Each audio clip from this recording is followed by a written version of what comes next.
Hello friends, नमस्ते प्रणाम। हमारे चैनल में आप सभी फ्रेंड्स का स्वागत है और अभिनंदन है। तो हम लोग बहुत ही दर्द भरा बेटी विवाह गीत लेकर आए हैं। अगर अच्छा लगेगा तो लाइक शेयर सब्सक्राइब जरूर कीजिएगा और कमेंट बॉक्स में ज़रूर बताइएगा कि ये बेटी विवाह गीत आप लोगों को कैसा लगा। तो चलिए सुनाते हैं।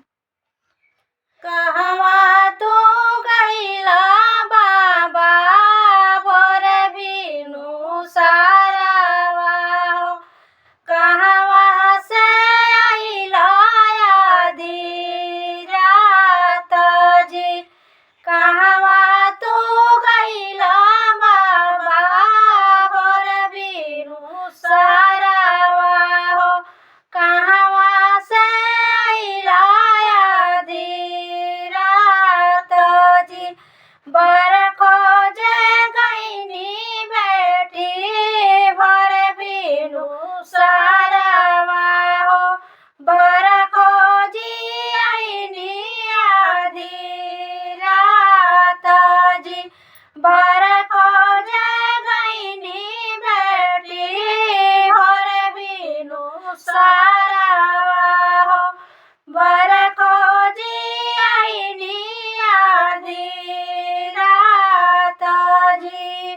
कहवा उतरबा पापा हथिया से घोड़ावा हो, कहवा उतरबा बारात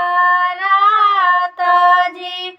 कहवा उतरबा पापा हथिया से घोड़ावा हो, कहवा उतरबा बारात जी। कहवा उतरबा पापा अपना समधिया हो, कहवा उतरबा दामाद जी। कहवा उतरबा पापा अपना समधिया हो, कहवा उतरबा दामाद जी।